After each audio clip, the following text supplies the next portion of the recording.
got my degree. In Korea, we say, in a decade, the mountains and rivers change their shapes. Certainly, I have been experienced the changes and adaptation of my view on teaching and life. Today, I would like to share with you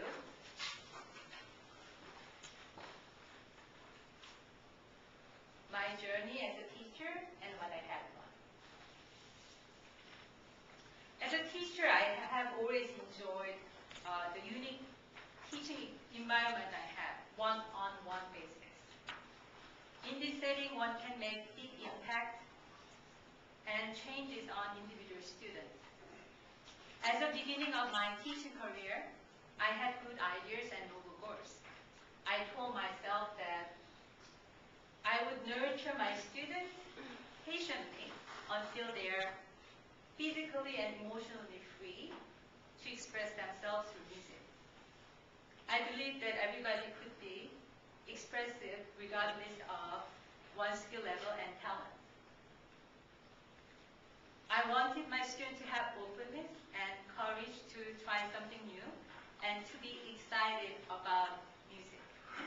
My mission was helping them to get there.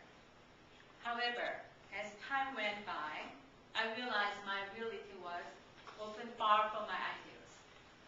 My patience easily ran out with some of students who are not disciplined and musically inclined. I was frustrated with those who did not respond to the ways I taught. My view on being a successful teacher also evolved over the time. At times, I valued accomplishment more than other qualities. The best teacher was one who had more students producing the best works. I began to care about the outcomes of the contest and felt anxious about how others would evaluate me as a teacher and musician through the performance of my students. I saw the measurement of my success as a teacher depended on the evaluation from the others. As a result, I became quite a successful teacher on the outside, but I had some doubt inside whether I was on the right track. I noticed that I felt burdensome with responsibilities rather than I enjoyed my relationship with students. My love and enthusiasm for teaching was slipping away from me. I had to ask myself what went wrong, and my reflections started. I found some answers to my questions in the studies of the learning modality.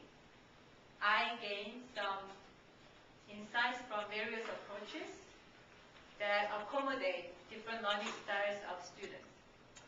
Instead of getting frustrated with those who did not respond to the way I taught, I learned to be flexible in the presentation according to my students' preference of the learning style.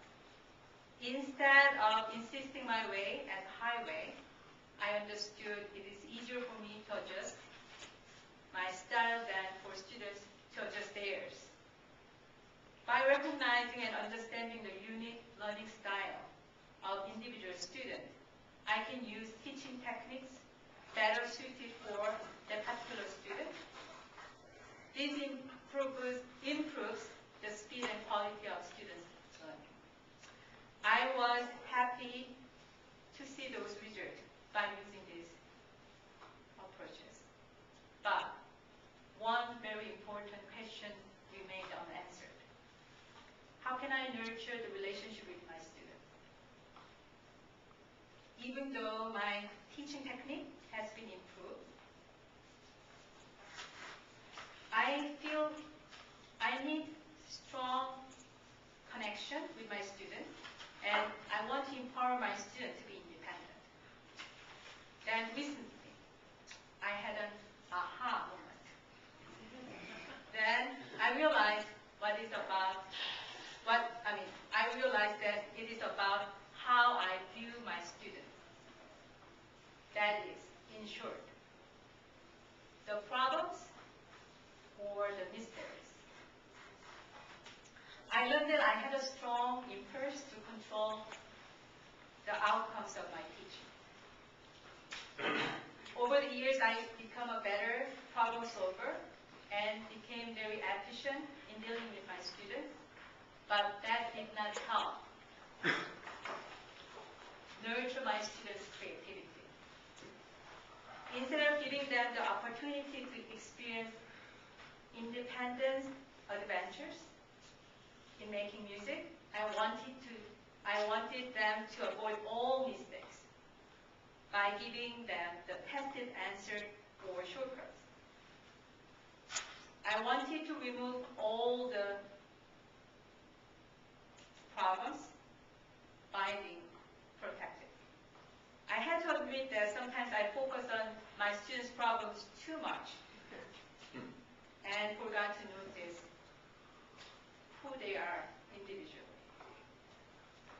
I forgot to look for the special quality each one has, and only trying to see the patterns. For example, the emotional response of individual students to a musical passage will be unique, in contrast to how others will respond to the same passage. But sometimes I was only busy teaching my interpretation and had a little time to enjoy the special reactions from them. This recognition of uniqueness brings the new dimension of mystery to my teaching. Mystery lies in the fact that everybody is special, beyond knowledge and types. I cannot control the mystery. It is always beyond my reach.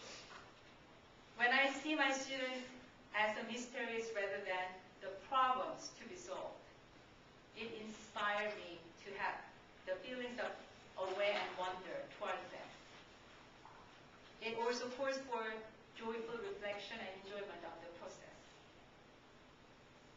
Now, I understand teaching is about the journey, not the destination, as life is.